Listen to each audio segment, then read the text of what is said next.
the silence between the notes. You know, I was feeling sort of philosophical recently, and I was considering the quiet time, the meditation, how important it is to have that solitude, just to think about things. You know, I've been on this kick, this workout kick for quite a few years now, and I've been trying to encourage folks this last week. So all week, from Sunday up until Friday, I posted my post-workout picture with a little encouraging message attached to it. But then Saturday I got up, which was yesterday, ready to work out, and I just really didn't feel like it. I just made myself a cup of coffee and just kicked back and chilled out without any distractions. Actually had 2 cups of coffee, large cups. And it was a great time of just thought and meditation. I was thinking about this, the analogy of like musical notes, and how we focus so strongly on playing those notes. I know I played the saxophone for many years, from the 6th grade all the way up through high school. The whole notes, the 8th notes, the half notes, quarter notes, you know, all these notes that designate how long you hold that note for. Some long, some short, some staccato, you know. And how important those notes are, how difficult it is to practice and play and make sure you get everything exactly the way it's supposed to be. And, you know, I've played all kinds of music. I've played classical music. I've played like Tchaikovsky's Sleeping Beauty Waltz, the William Tell Overture. I've also played music like MacArthur Park and by Maynard Ferguson, and much of his music, and then soul and jazz and blues and all that good stuff. And the difference between each type, genre of music is simply the spacing between the notes. How quick they are, how short they are, you know, and that determines, you know, what it's going to sound like. And so then we have to recognize then it's not just the notes. The notes without the space or the silence in between the notes would just be one long noise. It's very important. And what I want to kind of correlate that to is to our lives sometimes. It seems that our lives can be inundated with so much that it just seems like it's just one long noise. And what I want to suggest today, I want to just emphasize how important it is to take that quiet time, to take that time just to sit back and reflect and meditate, consider, contemplate, you know, possibilities and things. Because we get so caught up in the everyday life of just doing what you have to do every day and not really thinking about it or considering it. And miss the silence between the notes. And how important that silence is in determining what the next note is going to be, or the next set of notes is going to be, the next line, you know, the next song in your life, you know. See, this, it's not over. It's easy to be caught up in a particular way in our lives and believe, well, this is just the way that it's going to be. But what I'm suggesting today is you can have your hand in manipulating and molding and fixing and changing the trajectory of your life to be something that you want it to be. It doesn't have to be simply that constant day-to-day thing that you started some time ago and you're still a part of now that's really not fulfilling. You know, I was reading the Bible recently, and sometimes you just start over. You know? And I was in Genesis. Right at the beginning, where it says that in the beginning God created the heaven and the earth was without form and void, and darkness was upon the face of the deep, and the Spirit of God moved across the waters, and God said, let there be light, and there was light. And then all the creation, you know, we've heard the story before. But I kind of looked at that a little bit different recently, kind of maybe correlating that story to our lives. You know, we exist. We're here. We're a creation. We're a form. However we believe we were created, we're here. Okay? And we could be living our lives. And then when I see that, and the earth was without form and it was void, that's not saying the earth did not exist. That's saying there was something unfulfilling about the earth, that it had no form, and it was void, and darkness was upon the face of the deep, like there was just nothing there that was of value to the earth, okay? And what it took was that quiet time to recognize the darkness. The darkness was not evil, and I'm taking liberties with this, but this is the preacher liberty, right? But the darkness wasn't evil. The darkness was just a place where contemplation could be made. When the scripture says that the Spirit of God moved upon the face of the deep, when it thought about, it meditated upon, it brooded upon the face of the deep. Within the darkness, there was an opportunity to consider. The Spirit of God considered in the midst of that darkness, and then had an idea. That idea was, let there be light. And through that idea, through that light, came all this creation that changed the whole reality of this earth that was without form and void. And I'm saying we feel that way often in life, that we are without form, we are void, we're disappointed, we're disillusioned, and our lives are just not what we maybe expected it to be, or maybe not what we desire it to be. What I'm suggesting is recognize and appreciate the darkness. Realize and appreciate that silence, that quiet place, because that darkness was in the midst of something. There wasn't earth. It was created. But then there was darkness. And from that darkness came the light, came an insight, came an understanding, came an idea. And then that idea was put into action. And all the creation manifested from that light, from that idea, from that moment, after hovering upon the face of the deep. I know I've taken this pretty deep, right? But what I really want you to see is the importance of meditation time. The importance of silence, the importance of stopping. See, I lived like 10 years, sort of like, in an atheistic mode, in a self-destructive mode, just in a place where I was just living constantly day to day. And while I was awake, I was buzzed, and I was functioning, I was functional, I was always working. But there was never a time just to sit back and think, to sit back and contemplate, sober-minded. So even when I wasn't working, even when I wasn't occupied doing the things I had to do in life, I filled up those in-between places with that buzz, with that alcohol, with that weed, with anything that I could get my hands on, to enjoy myself. What I thought was enjoying myself was really simply clogging up that time, that opportunity that I would have to think about my life, okay? And so what I'm suggesting today, it's important for us to take the time to kick back and begin to meditate, contemplate upon our lives. I was thinking recently as well, about the quantum physics, these two particular principles in quantum physics, and how, spooky it sounds to religious folks, and how anti-God it might sound to religious folks. But if you think about it, it kind of fits right in line with what we're talking about today, the potential that we have, the God-given potential, I believe, that we have that's right before us that we're missing, okay? There's this particular concept, theory, in quantum physics called Schrodinger's cat, where there's a box and there's a cat inside, but you don't know the state of that cat. And that cat really doesn't have any state until you open the box, and then its state is revealed.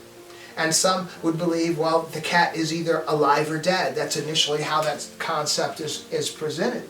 But the reality is, within that box are all the possibilities of that cat, which is more than simply alive or dead. Could have one leg, could have three legs. Whatever the situation could be green, could be blue, could be black or brown, whatever. All the possibilities that cat could be doesn't exist until that box is opened, okay?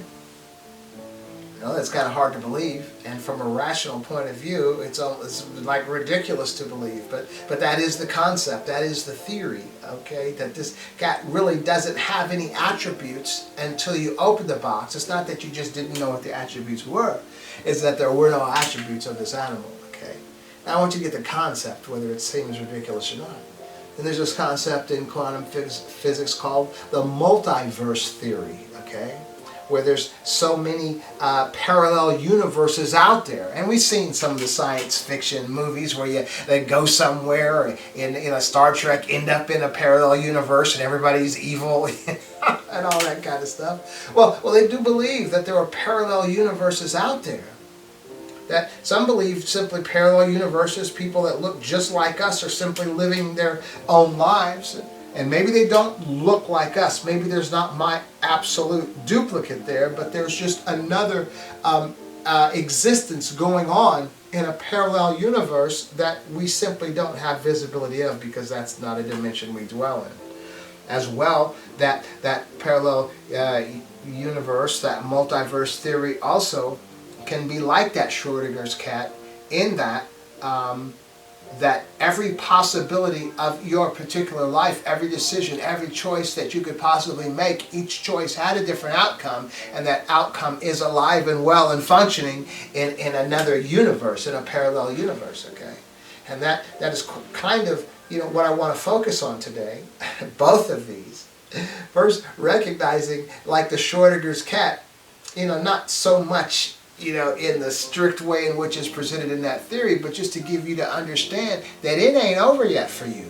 That your possibilities haven't manifested yet, okay? Whichever way. Even the possibilities based on the trajectory of life that you're living right now, they haven't manifested yet. No, because you're here today, okay? What's happening tomorrow as a result of what you're doing now?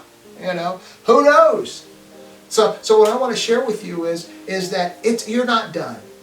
Okay, there's no reason to be forlorn or dejected because of the life that you're living right now, like it's not enough, or I made the wrong choice, or whatever. Those choices are still here to be made. That box isn't opened yet, okay? You have the opportunity to determine what's going to be in that box that represents your life. So don't stop. It might seem like it's all over, but it's not. and correlate that as well to that multiverse. As far as, maybe this will give you encouragement or discouragement. Encouragement, I hope, is that you have to recognize that. Look at your life right now, and you think, man, this is not really great. My situation isn't what it could be. My life is kind of boring and all this stuff going on. Well, what could your life have been? Right now your life might be pretty good. And it is pretty good compared to how it could have been. And it's probably not as good as compared to what it could have been as well. Okay? Because you look back in your life and think about some of the choices that you made that weren't great choices, but fortunately you were able to get out of that mess, or get out of that situation or that circumstance. What if you hadn't gotten out of it? Where would your life be today?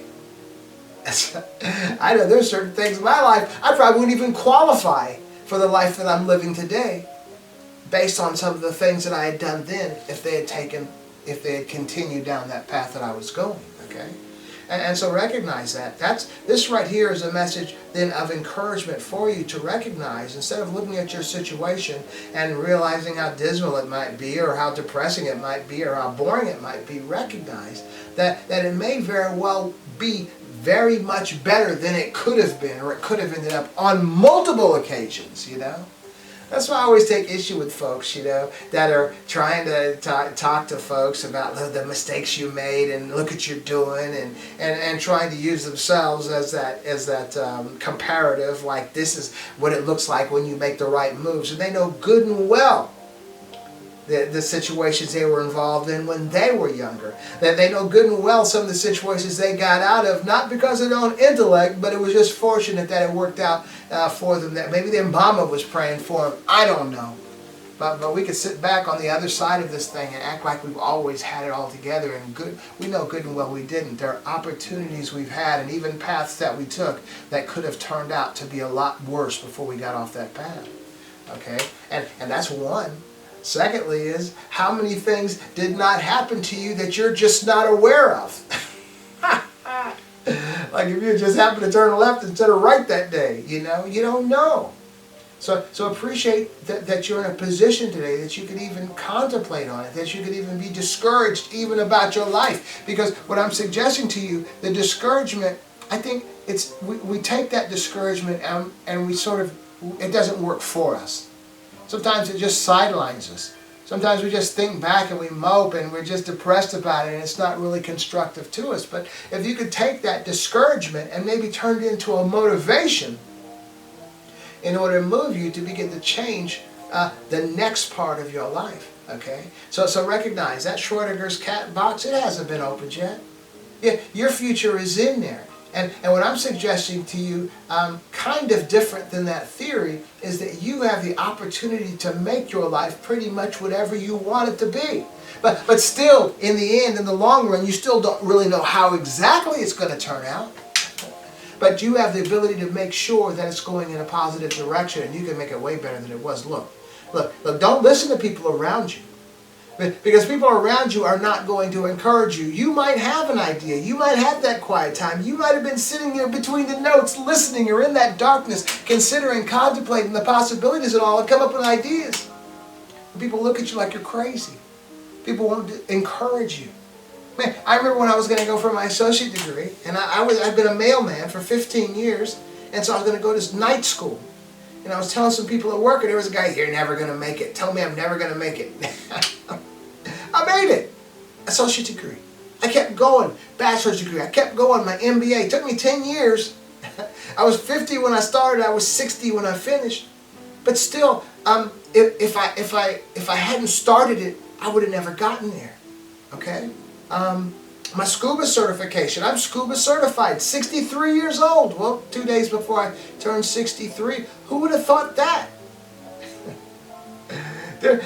There's so many things. And sometimes we look at our situations and we get discouraged about the situations. I don't.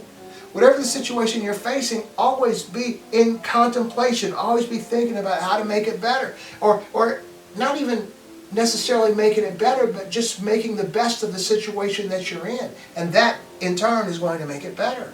Okay? Always be challenging yourself. There's no time for lamentations. There's no time for pity parties, for sorrow. There's always something to do. I'm telling you, man. Always. It's never over. I'm in pretty good health for a guy who's going to be 68 years old this year, 2026, November. But I don't stop here. I'm always fine-tuning. What can I do here? What can I do there? Food, exercise. What can I do to make it better? Always try to make it better. I'm going to tell you something as well. When I left NCR Corporation, I mean, I'm a mailman. I've been a mailman for like 32 and a half years. Who'd have thought that? I started when I was 34 and I'm still doing it. So when AT&T kicked us to the curb, thousands of us from NCR back in '94, man, there were people losing their minds. Not me. I'm ready to go. I signed a paper saying I'll never see you. They gave me an extra $5,000 and opened the door for me. I left. People thought I was crazy. I didn't really have a plan, but I wasn't negative about it either. I wasn't getting that buzz. I wasn't smoking weed. I wasn't drinking alcohol. So I was clear-minded, sober-minded. I don't know where I'm going, but this is not for me. They weren't paying enough money. It just wasn't the place to be. Sometimes we can get tied into situations in our lives that are not really satisfying. They're not really fulfilling to us, but we think that, oh, well, this is just the lot in my life. But what I'm telling you, there are going to be opportunities that are going to pop in. If you're trying to think the right way, if you're trying to do the right thing, you know, you're going to be sowing and reaping, so always try to do right. Opportunities are going to come your way. Now, I don't mean quitting your job before you have one. I was forced out before I had one. So I went ahead and left. But I have to say that if I hadn't gone through that situation, I would have never gotten hired on the post office. Post office, I make a whole lot more money than I made when I was at NCR. I've lost 30 pounds that I had on me when I was working for NCR. And my situation in life, I mean, and I want to say, well, it was just how I responded when I left the NCR. 6 years before I left NCR is when I had my epiphany. I stopped drinking alcohol. I stopped smoking weed. I stopped going out, partying every night of the week. I changed all that, okay? So that when this time came about where I was challenged by NCR, you know, you're going to try to fight for a few more jobs, you're going to leave. I had a clarity of mind, a clarity of thought. And I was able to meditate, come upon a real solution to that situation. And that solution was it's not going to be here, okay?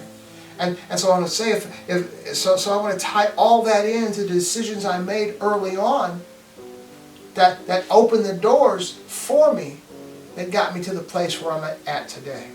Man, I was at NCR, I had a car that was like, falling apart because I really wasn't making that much money, and I was just there. I was looking good, 3-piece suit and all that, but it wasn't my potential. It was my potential then, but it wasn't my future potential. It wasn't my Schrodinger's cat potential. It wasn't where that box was going to open up and be. I have like 5 cars now, and they're paid for, and a nice house, and a good family. I wouldn't have any of this, and I'm going to take it all the way back to the epiphany, to the alcohol and the weed and all that whole lifestyle I was living. I wouldn't be where I'm at today, okay? So it's a matter of just making right decisions and right choices for the moment you're in. In order to make a right decision or right choice, you have to have that quiet time, that meditation time, that time to think about, what should I do?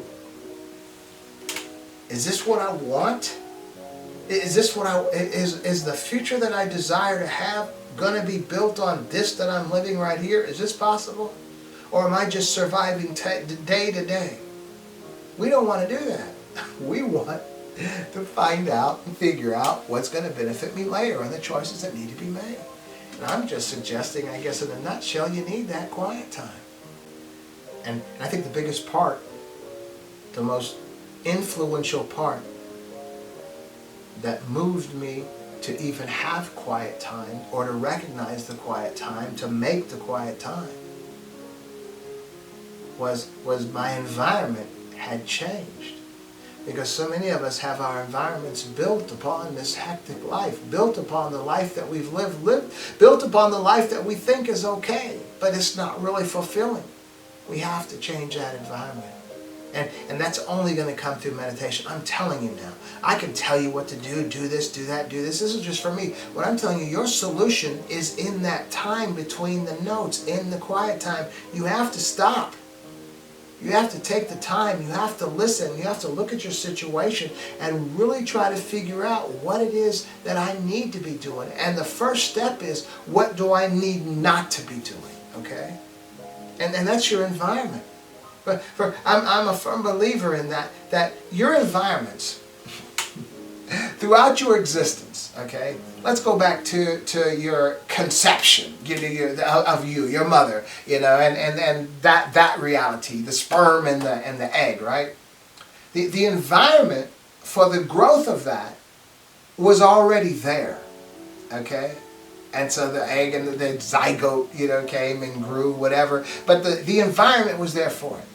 So now this little thing, grows into a fetus within the mother. The environment is there.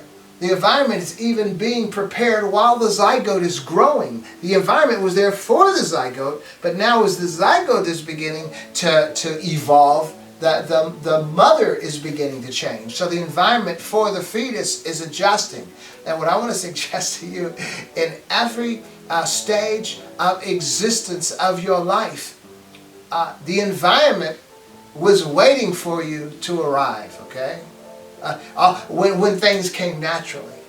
But all of a sudden we pop into the world, hopefully you popped into a good family.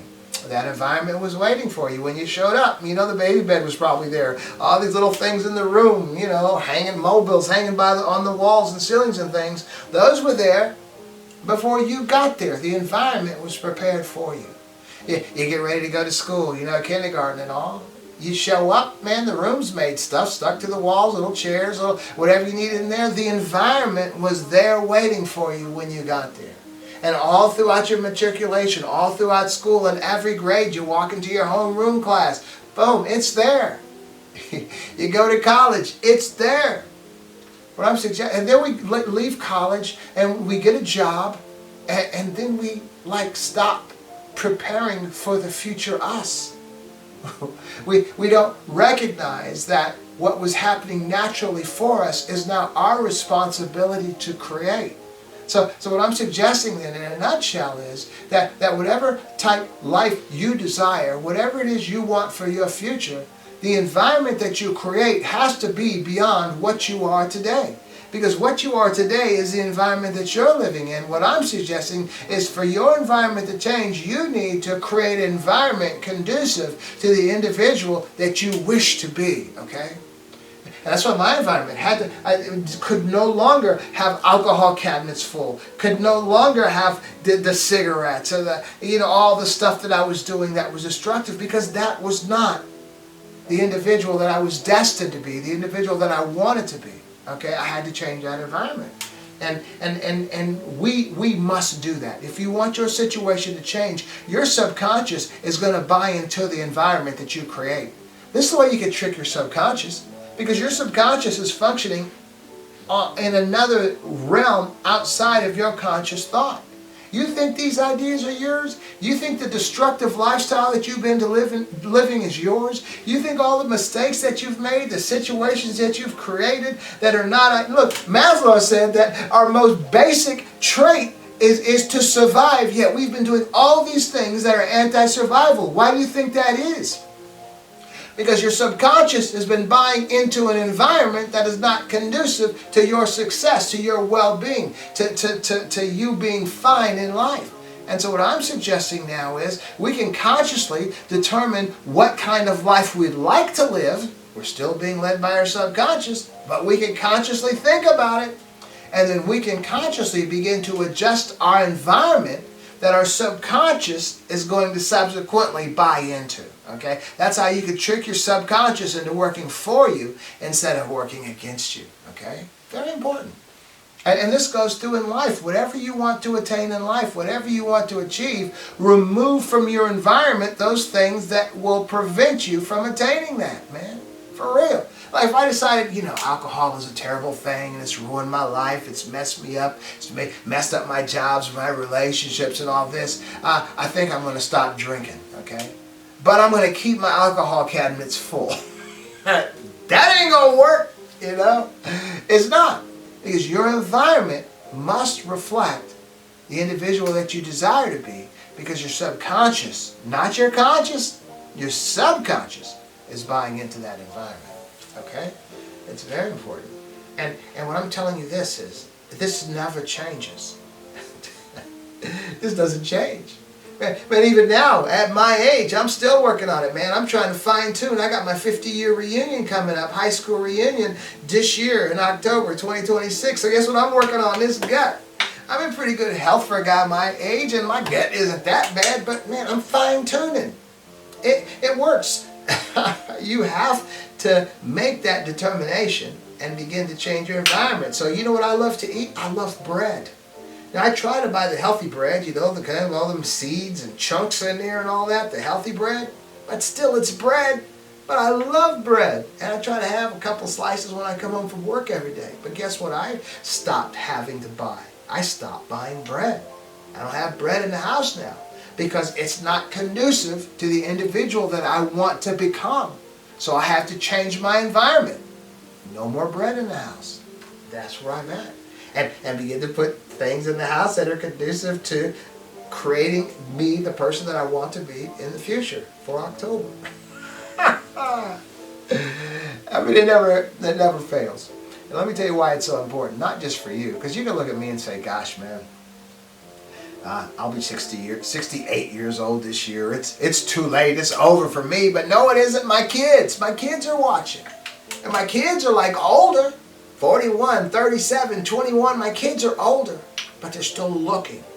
And so I'm working out, pretty much every day. And posting, on, I have this little, I forgot what it's called, but it's this app that my kids have, so they get to see daily when I finish my workout. I put a little picture on there. I'm affecting their environment as well when I see some motivational things or even some funny things or whatever on TikTok or Instagram or YouTube or whatever. I'll send it to them, because I'm affecting their environment. My daughter, she came up. We moved into this house when she was 4 years old. A very amazing neighborhood and house, and something neither my wife or I ever was. We weren't raised in a place like this. Why?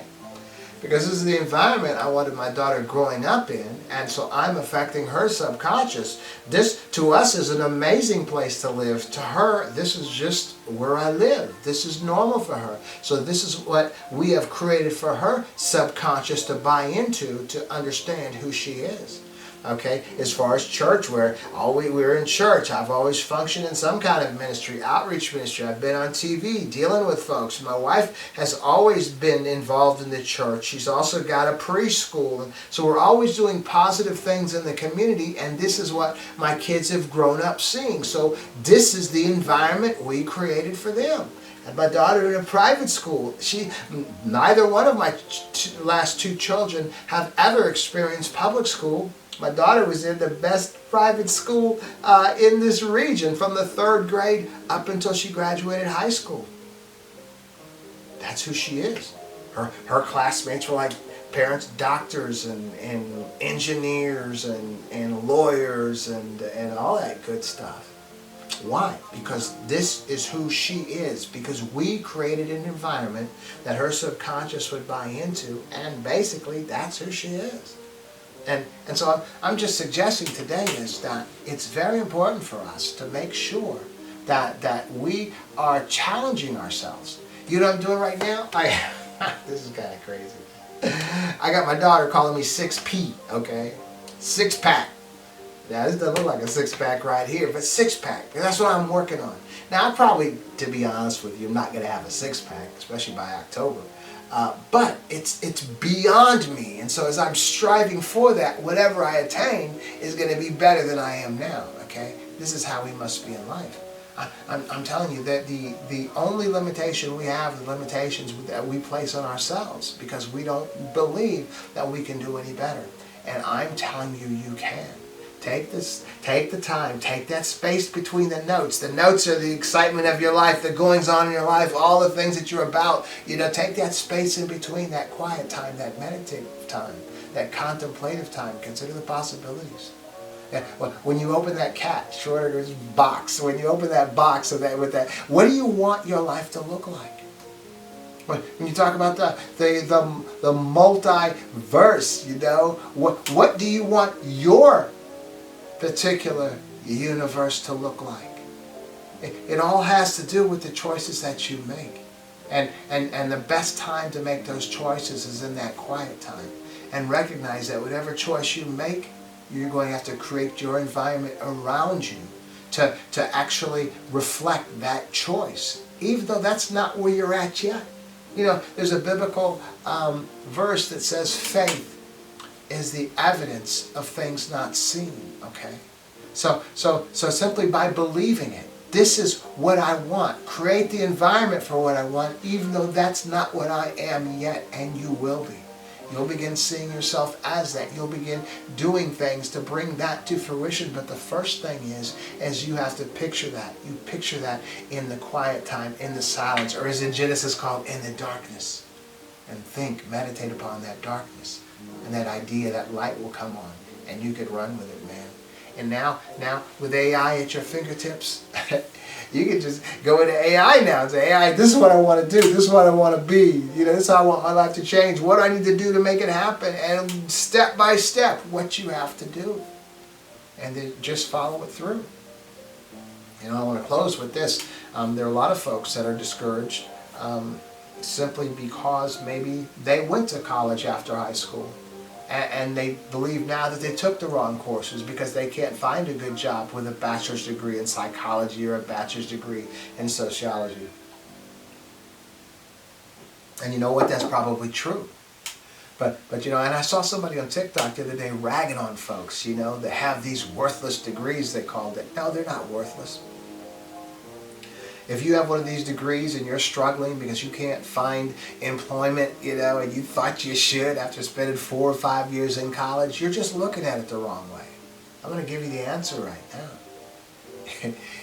you need to stop looking at the title of that degree, okay? And recognize that, because really, if you think about it, when you go into college, you take, and I know because I did all that in just a 10-year time frame.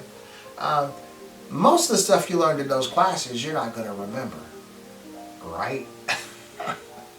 Man, I was struggling like through economics and through accounting and all that stuff. And MBA, man, that's all they're focused on toward the end is all that kind of stuff. But the reality is this: I don't care what your degree is in. What your greatest gift from your schooling is your ability to problem solve. That's it. That's the answer to everything in life.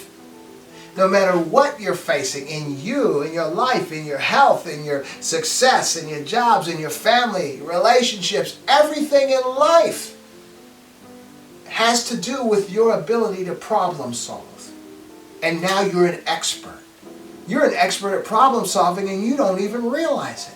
Come on now, you were able to get every class handled. You were turning in your assignments, you're taking your test, you're passing your test, you're passing that course, moving on to the next course. You took a whole string of courses in order to get your associate degree, took a whole string of courses in order to get your bachelor degree, and that's a life, man, that is like 4 or 5 years of continuous school. And for me, I went on to the MBA, and it was total 10 years for me because I was going to night school while I was working. But the point is, the fact that you graduated with all those requirements that had to be met, even from the daily requirements, the quizzes, the tests, the homeworks, all those assignments that you had to handle to pass each course, then you passed each course and then you earned your degrees, you know how to problem solve. And so you've been running around looking for some kind of job where you can, well, I have a psychology degree, I have a sociology degree. No, you have a gift of problem solving. Okay? I'm telling you, you do. You don't realize it. The fact that you graduated, that's tremendous. Look how many people that don't graduate. Then look at people that don't even go to college. That just get a job and just do what they're told every day. You can problem solve. Then that will follow you into any kind of business. That will follow you into any kind of management position in business. You just need to tool your resume right. Quit focusing on the psychology part of your degree. Focus on the problem-solving part of your degree. You'll be successful in any business. Because whatever the situation is, you have to approach it like you did when you had that class that you had to pass. What must I do to pass? And that's the key. And you'll be successful in managing in any company. You'll be successful in your own business because you'll have an idea. You learned in college how to take an idea, figure out what you had to do, and follow through with it to completion. That's your gift. For real. And so some of us, as we talked about changing our environment, and important about changing your physical environment that your subconscious buys into. There is also a conscious environment where we have sold ourselves short, where we don't recognize the value that we have. You have a value. And so like say you want to do your own business. I don't know what it is. Whatever your likes are, whatever it is you enjoy doing, or whatever you think the future's going to hold in whatever land you live in. Go to AI and say, hey, this is all about me. Don't lie, don't exaggerate. Just put everything in there, honestly, what you're about and what you like and your strengths and your weaknesses and all that stuff. But your ability to problem solve, throw that in there too. And say, what can I do? What kind of business can I create that I can make significant income? AI is going to tell you. AI is going to tell you what to do. And then you take that as a school assignment that you have to turn in and that you have to get an A or a B on in order to pass. And you'll be successful. I'm telling you, I can tell you that right now. And that's not even your subconscious. That's your conscious environment because you sold yourself short. You don't think you're worthy. You don't think you have the ability to do this. You do. I put this on TikTok the other day and somebody says, yeah, but not always. I'm like, yeah, always. But it's always up to you, okay? This is why most folks don't do stuff, man.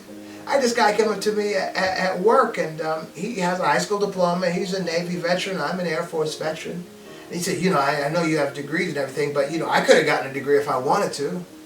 I said, I know. Most of the accomplishments that people make that seem to be outside of your grasp, they're nothing that you couldn't have done. But what's the difference? They did it. That's it, man. I remember when I started, I've been on TV now, local cable, for like 21 years now. And I was a mailman then. It was like, I don't know, I've been a mailman for about 10 years. That was 5 years before I even started school. But I've been a mailman for about 10 years. And this guy came to our church, and he was a minister and all, and he said, you know, can I film you for my program? He had a cable program. I said, sure. So he filmed me about 5 times, and different times through the months.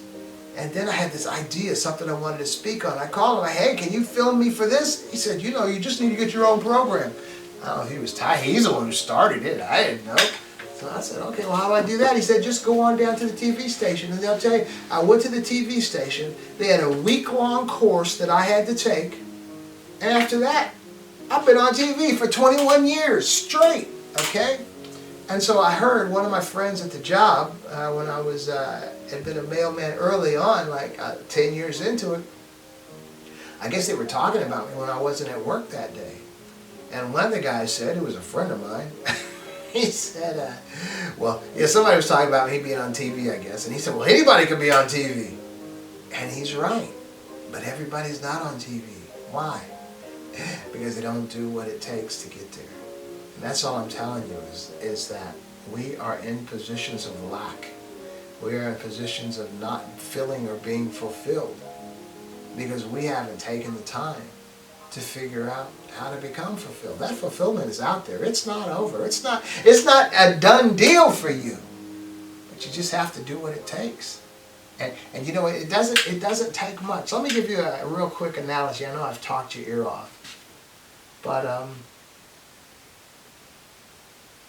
we used to, growing up, we used to have dinner at the house at 6 o'clock every evening. The whole family would be sitting at the table. Every evening.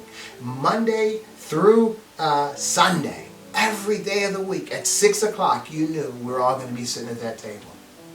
And that was just the way I was raised. But on Friday nights would be taco night. My mother's half Mexican. My mother would make these tacos, you know, with the corn tortillas, and it was just, we'd all get our own little ground beef mixed, you know, up how it's supposed to be, and cheese would be there, and all the fixings would be there, and the tortillas would be piled there, you know, and that was a great time. And so later in life, you know, so I've done that myself over the years. But then, maybe about 10 or so years ago, my wife and daughter convinced me that I need to be eating turkey instead of ground beef, okay? So at first it was kind of difficult, you know, but I just did it, and I continued doing it. And even with the corn tortillas, so that's burritos especially that I'll make like that. But then corn tortillas, I'd make them as well, and I kind of got used to them. But you know, about a year ago, I decided, you know, just for nostalgia's sake, you know, I'm going to make tacos like my mom used to make them. So I went out about the ground beef and I did the whole thing. And you know what? Those tacos didn't taste as good as my turkey tacos. You know why? Because I had just been used to eating the ground beef tacos, and I just thought that was the best. But after I gotten used to eating something healthier, then I tried going back to something that I used to love that wasn't as healthy. And it just didn't taste as good. So I'm suggesting that everything is an acquired taste. Okay? So we can get comfortable, even in our destructive lifestyles, even in our lackluster lifestyles, because this is what we've been used to. But what I'm suggesting to you is success is not that difficult. Success simply takes on a determination. You think, well, you know, I'm not disciplined, I can't eat. Discipline isn't all that it's cracked up to be. Most of the people that are doing things that you think they're built, you know, and cut and doing all these things, they're not that disciplined. Look, man, I do this martial art cardio pretty much every day of the week. It's like 1,000 punches and 900 kicks. And I've added since then, like the push-ups, some ab stuff. You know, I've added things to it since then. But what I'm suggesting is it was difficult at first. That's what it takes to discipline. It takes to discipline about 12 days. That's what I've come up with. But after that, it becomes habit. And when your discipline becomes habit, it's no longer discipline anymore. You just enjoy. You don't have to be disciplined to brush your teeth. You don't have to be disciplined to take a shower in the mornings or whatever. Because, and maybe you did as a kid, I don't want to take a shower, I don't want to brush my teeth, you might have gone through that as a kid, but once that discipline becomes habit, it's no longer difficult anymore.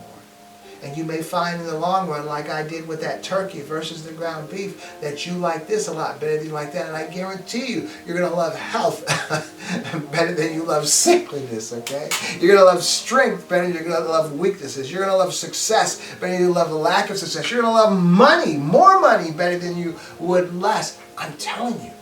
And so these things are built upon. So the next time you open Schrodinger's box, you may not know exactly what it's going to look like, but you know that it's going to be greater than it is now.